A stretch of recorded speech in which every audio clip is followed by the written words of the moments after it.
तो अब तक आपकी काफी सारी प्रिपरेशन कंप्लीट हो चुकी होगी। उसके साथ में आपने रिवीजन भी कर लिया होगा और काफी सारे मॉक्स लगाए होंगे, इनका एनालिसिस किया होगा, काफी रातें जागी होगी यार। लेकिन there are few things that may spoil your party. और आज की इस वीडियो में मैं सिद्धार्थ यहाँ पे शेयर करने वाला हूँ कुछ ऐसी चीजें या फिर कुछ ऐसी गलतियां जो मैंने अपने टाइम में की थी, लेकिन मैं नहीं चाहता कि आप वो गलतियां करो। और कुछ ऐसी इंपॉर्टेंट बात मैं यहाँ पे बताने वाला हूँ कि it's high time that you don't leave N E square unturned. तो देखो, ज्यादा लंबी बात यहाँ पे होगी नहीं, सारी चीजों को टू द पॉइंट रखेंगे। तो सबसे पहली चीज आती है कि डोंट गेट स्टक। आपको किसी भी क्वेश्चन में अटकना नहीं है। आपके सामने आपके काफी सारे क्वेश्चन आएंगे और उसमें से कुछ डिफिकल्ट भी हो सकते हैं, और एग्जामिनर जानबूझ के वहाँ पे डिफिकल्ट क्वेश्चन डालते हैं। और खासकर इंदौर इस चीज के लिए जाना चाहता है कि यहाँ पे आपको डिफिकल्ट क्वेश्चन मिल सकते हैं। तो आपको ये चीज ध्यान में रखनी है कि आपको अटक के नहीं ले जाना है।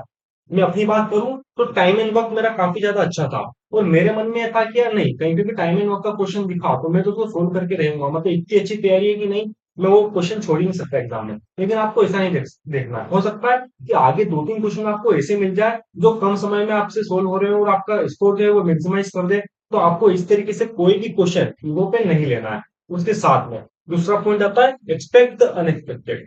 मतलब इंदौर इस चीज के लिए भी जाना चाहता है कि वहां पे आपको कोई भी चीज अनएक्सपेक्टेड वहां पे दिख सकती है। अगर उनकी बात करें उनके पैटर्न की, या फिर बात करें वहां पे शॉर्ट आंसर के किस तरीके से एवोल्यूशन करते हैं। और डीआई का जो उनका सेट आता है, मतलब एलआईडीआई का जो सेट हो सकता है, जो 5 क्वेश्चंस का आपको एमसीक्यू वाले सेक्शन में दिखेगा, तो डीआई का भी हो सकता है और एलआर का भी हो सकता है। वो उसको चेंज करते रहते हैं, कभी टेबल चार्ट दे दिया, कभी गेम्स एंड टूर्नामेंट्स, कभी एलआर का वहां पे सिटिंग अरेंजमेंट दे दिया। तो इस तरीके से आपको हर चीज के लिए वहां पे रेडी रहना है। उसके साथ में सिली मिस्टेक्स, आपको ये चीज बिल्कुल नहीं करनी है। सिली मिस्टेक्स का आपको बहुत ज्यादा ध्यान रखना है। और मैं अपनी बात करूं तो मैंने कुछ सिली मिस्टेक्स वहां पे एग्जाम में की थी, जैसे कि वहां पे आपको क्वेश्चंस में दे रखा था, क्वेश्चंस को ध्यान से नहीं पढ़ा। और क्वेश्चंस में ऐसा दे रखा था कि डेसिमल्स में वहां पे आपका आंसर आ रहा था, लेकिन आपको उसको नियरेस्ट होल नंबर में लिखना था, लेकिन वो ध्यान से नहीं पढ़ा और जल्दी जल्दी में आंसर कुछ और कर दिया। इंटीग्रल पॉइंट आप निकालना जानते हैं, तो वहां पे आपने कोई पॉइंट गिना नहीं, तो आपने जैसे कि 13 पॉइंट निकले तो आपने 12 पॉइंट से लिखे। तो इस तरीके से मिस्टेक हो सकती है, तो इनको आपको अवॉइड करना है और अच्छे ध्यान से वहां पे पेपर लिखना है। उसके बाद आपको एबीसी अप्रोच, एबीसी अप्रोच क्या होती है? ए फोर अभी करना है, बी फोर बाद में, सी फोर छोड़ दो। तो जब आप पेपर स्कैन कर रहे होंगे तो आपकी ये प्रोसेस मतलब 4 से 5 सेकंड की होगी, जहां पे आपको पता चल जाएगा क्वेश्चन देख के कि वो क्वेश्चन अभी करने लायक है, मतलब वो क्वेश्चन आपसे जल्दी हो सकता है। तो आप उसको अभी, मतलब जस्ट उसको आप करने वाले हैं। उसके बाद में मतलब कोई ऐसा क्वेश्चन जो आपसे बन जाएगा, लेकिन थोड़ा सा समय ले सकता है, मतलब आप दूसरे क्वेश्चन के बाद वहां पे आ सकते हो, तो वो क्वेश्चन आप बाद में अटेम्प्ट करोगे। उसके बाद कोई ऐसा आपको क्वेश्चन दिख सकता है कि बहुत ही ज्यादा कॉम्प्लेक्स है और करने लायक बिल्कुल नहीं है, तो उसको आप सी कैटेगरी में डाल सकते हैं कि आप उसको छोड़ दें, उसको आप नहीं करने वाले हैं। और जब आप सारे ए टाइप वाले क्वेश्चन कर लेंगे जो आपसे बन गए, उसके बाद आप, जो आपके पास टाइम बचेगा, उसके बाद आप वापस से बी वाले टाइप वाले क्वेश्चन पे आ सकते हैं और यहाँ पे अपना ट्राई मार सकते हैं। उसके बाद में अगर बात करें ऐसे सेक्शन की, तो यहाँ पे आपके पास 15 क्वेश्चन होते हैं और कोई नेगेटिव मार्किंग यहाँ पे नहीं होती है। तो आपको ध्यान रखना है कि आप सारे क्वेश्चन यहाँ पे अटेंड कर रहे होंगे। और खासकर जैसे कि टॉपिक्स होते हैं कुछ लोग वगैरह, तो वहाँ पे आंसर हमेशा 0 या 1 ऐसा कुछ आता है।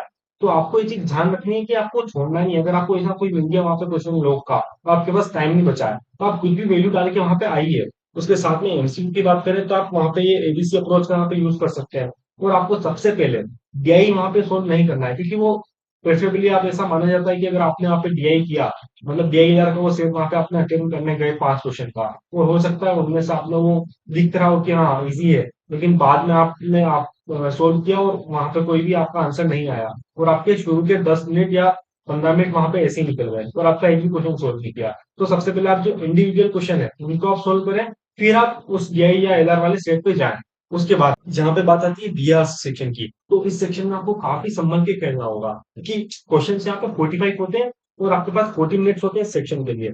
तो आपको ध्यान में रखना है कि जो इजी क्वेश्चंस माने जाते हैं, फिलिंग द ब्लैंक्स हो गए, आपके ग्रामर वाले, एरर फाइंडिंग वाले क्वेश्चंस, उनको आपको पहले कंप्लीट करना है काफी जल्दी। अगर आपके कॉन्सेप्ट क्लियर है तो आप उनको जल्दी कर पाएंगे। उसके साथ में आप जब उसके बाद पेरा कंपटीशन वाले जो क्वेश्चन है आपको वो कर सकते हैं, या फिर कोई और बेन आउट टाइप वाले क्वेश्चन, इस तरह के क्वेश्चन के बाद आप आरसी पे जाएं। और आरसी में आप ट्राई करके, अगर आपसे क्वेश्चन पढ़ते से अगर कोई आंसर बन रहा है तो पहले आप उसको कंप्लीट करें, देन आप आरसी वहां पर जल्दी से आप कर सकते हैं, स्कैन कर सकते हैं, देन आप सारे वहां पे क्वेश्चन वहां पे आंसर कर सकते हैं। उसके साथ में काफी बच्चे वहां पे मिस्टेक करते हैं कि पैरा जंगल्स वगैरह पे जाते ही नहीं है, मतलब उसको तोड़ ही नहीं करते हैं, ये सोचते हैं कि काफी ज्यादा कठिन होते हैं और ऑप्शन भी नहीं आते। तो आपको ये चीज ध्यान में रखनी है कि लास्ट ईयर पैरा जंगल्स काफी इजियर रहते हैं और काफी अच्छा मौका था कि आप वहां से अपना स्कोर मैक्सिमाइज करके वो 2-3 पैरा जंगल जो इजी थे आप वो सोल्व करें। तो आपको ये ध्यान रखना है कि आपको अनस्केल कुछ भी वहाँ पे छोड़ना नहीं, आपको सब कुछ वहाँ पे देखना है और उस तरीके से अपना स्कोर जो है मैक्सिमाइज करना है। उसके बाद आती है एग्जाम डे गाइडलाइंस, आपको क्या क्या बात वहाँ पे ध्यान रखनी है एग्जाम वाले दिन।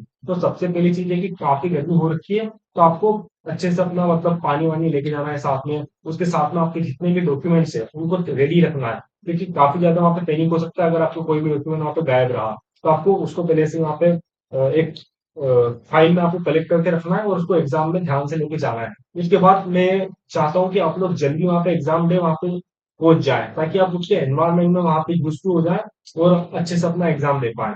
तो बस यही मेरी तरफ से यहाँ पे बातें थी आपके आईटी मेट इंदौर के एग्जाम के लिए। तो ऑल द बेस्ट, और इस तरीके की और भी इंपॉर्टेंट वीडियोस के लिए आप मेरे चैनल को सब्सक्राइब कर सकते हो, उसके साथ में आप बेल आइकन को जरूर प्रेस करें ताकि इस तरह की सारी इंपॉर्टेंट वीडियो आप तक जल्दी पहुंच जाए। उसके साथ में आप मेरे टेलीग्राम चैनल को भी ज्वाइन कर सकते हो और उसकी लिंक आपको डिस्क्रिप्शन में मिल जाएगी चैनल के, तो आप वहां से जाएं और चैनल को जरूर ज्वाइन करें। Thank you.